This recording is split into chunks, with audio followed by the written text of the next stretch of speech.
આદવ તો આપણે સેટની અંદર જોઈએ છીએ એટલે કે સિસ્ટમ એનાલિસિસ એન્ડ ડિઝાઇનની અંદર જોઈએ છીએ what is system explain characteristics of system.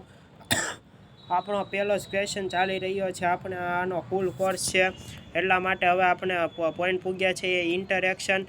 તો હવે આપણે એ જોઈએ તો it is defined by the manner in which the components operate with each other. આ આપણને શું ડિફાઇન કરે છે? આ જે ઇન્ટરેક્શન છે તે આપણને મેનર કરે છે કે આપણા જે સિસ્ટમના કમ્પોનેન્ટ હોય છે તે કઈ રીતે ઓપરેટ થાય છે એકબીજાની સાથે, એટલે કે ઈચ અધર, એટલે કે એકબીજાની સાથે તે કઈ રીતે આમાં ઇન્ટરેક્ટ કરે છે તે આપણને જોવામાં મદદ કોણ કરે છે? આ ઇન્ટરેક્શન છે તે. For example, in an organization purchasing department must interact with production.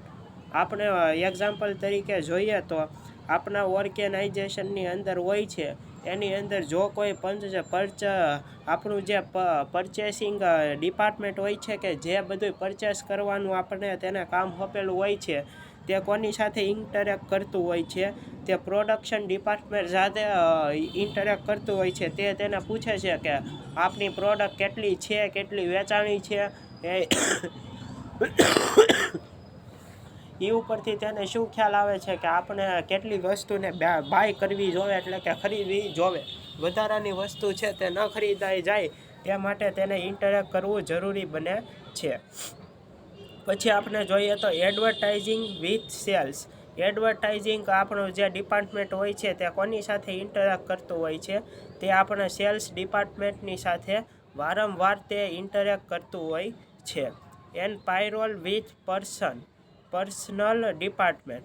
અને જે આપણું જે પાયરોલ હોય છે તે આપણા પર્સનલ ડિપાર્ટમેન્ટની સાથે વારંવાર કોમ્યુનિકેશન કરતું હોય છે. ટૂંકમાં આ બધાને ઇન્ટરેક્ટ કરવું જરૂરી હોય છે સિસ્ટમની અંદર, જેનાથી આપણી સિસ્ટમ છે તે સારી રીતે વર્ક કરી શકે છે અને બધું જ કામ તે સહેલાઈથી કરી શકે છે.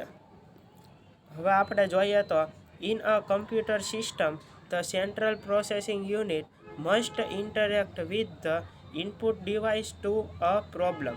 આપણું જે સેન્ટ્રલ પ્રોસેસિંગ યુનિટ હોય છે, એટલે કે જે આપણું સીપીયુ હોય છે, તે આપણા કોમ્પ્યુટર સિસ્ટમની અંદર વારંઘડીએ તે કોની સાથે ઇન્ટરેક્ટ કરે છે?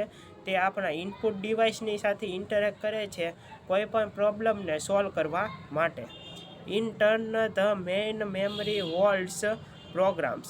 આપણે મેઇન મેમરી હોય છે તે પહેલાં તો આપણો બધો જ પ્રોગ્રામ હોય છે તે પહેલાં તો ક્યાં જઈને સ્ટોર થાય છે? તે આપણી મેઇન મેમરીની અંદર સ્ટોર થાય છે. And data that the arithmetic unit uses for computation. તેની અંદર આપણું એરિથમેટિક યુનિટ હોય છે તે કોમ્પ્યુટેશન કરે છે, એટલા કે કઈ રીતે સરવાળો કરવો, બાદબાકી કરવો, ગુણાકાર કરવો, ભાગાકાર કરવો, એ બધું આની અંદર ઇન્ટરેક્ટ થાય છે. The interrelationship between this components enables the computer to perform. આ બધું જ ઇન્ટર રિલેશનશિપ મેન્ટેન થાય છે આ બધા વચ્ચે, ત્યારે આપણા કમ્પોનેન્ટ હોય છે તે કોમ્પ્યુટરની અંદર કોઈ પણ ટાસ્ક કરવા માટે ફ્રીલી અને લેબલ, એટલે કે તે અવેલેબલ થઈ જાય છે. હવે આપણે જોઈએ તો ઇન્ટરડિપેન્ડન્સ.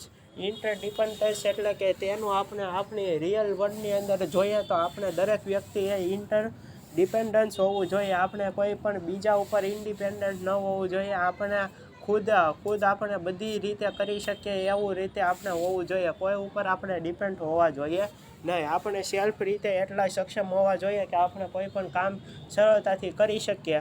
હા, બધાય સાથે આપણે રિલેશનશિપ રાખવા જોઈએ અને એની સાથે ના નથી, પણ આને આપણે જો સારી રીતે કરવું હોય આપણે કોઈ પણ કામ, તો આપણે આપણી રીતે હોશિયાર થતાં પણ શીખવું જોઈએ લાઈફની અંદર. ઇન્ટરડિપેન્ડન્સની અંદર જોઈએ તો interdependence means how the components of a system depend on one other. ઇન્ટરડિપેન્ડન્સની અંદર આની અંદર મતલબ શું કહેવા માંગે છે કે આપણા જે સિસ્ટમના કમ્પોનન્ટ હોય છે તે કઈ રીતે આપણા જે બીજા અનધર સિસ્ટમના કમ્પોનન્ટ હોય છે એની ઉપર તે ડિપેન્ડ કરે છે.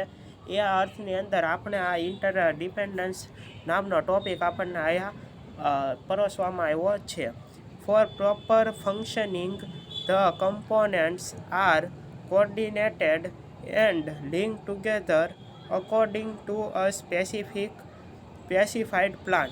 આપણા બધા જ જે પ્રોપર ફંક્શનિંગ હોય છે અથવા તો આપણા જે બધા કમ્પોનન્ટ હોય છે તે એકબીજા સાથે લિંકેડ હોય છે અથવા તો તે એકબીજા સાથે કોર્ડિનેટેડ કરેલા હોય છે together according to a specific plan. આપણો એક સ્પેસિફિક પ્લાન બનાવવામાં આવે છે કે જેના દ્વારા આ બધા જ કમ્પોનન્ટ છે તે એકબીજા વિશે સરળતાથી કોમ્યુનિકેશન કરી શકે છે અને એકબીજા સાથે ડિપેન્ડ કરી શકે છે. The output of one subsystem is the required by other subsystem as input. આપણું જે એક સબસિસ્ટમ હોય છે તેના દ્વારા આપણને જે આઉટપુટ આપવામાં આવે છે તેવું જ તે રિક્વાયર કોની માટે હોય છે, તેવું જ જરૂરી બીજી સબસિસ્ટમ માટે તે ઇનપુટ માટે રિક્વાયર હોય છે. આની અંદર માની લો કે એક સિસ્ટમ દ્વારા આપણને આઉટપુટ આપવામાં આવે છે તો એવા જ તે આપણું સબસિસ્ટમની અંદર બીજી જે સબસિસ્ટમ હોય છે એને એ ઇનપુટ માટે જરૂરી હોય છે. આ રીતે આ બધા જે કમ્પોનન્ટ છે તે ઇન્ટરડિપેન્ડન્સ હોય છે તે રીતે આપણે કહી શકીએ છીએ. ઇન્ટિગ્રેશન અને સેન્ટ્રલ ઓબ્જેક્ટિવ. હવે થોડુંક આની અંદર પહેલાં ક્વેશ્ચનની અંદર બાકી છે તો એ આપણે આગલા વિડીયોની અંદર રાખીએ, નિરાતે સમજશું. અત્યારે આયા સુધી રાખ્યા. મહાદેવ.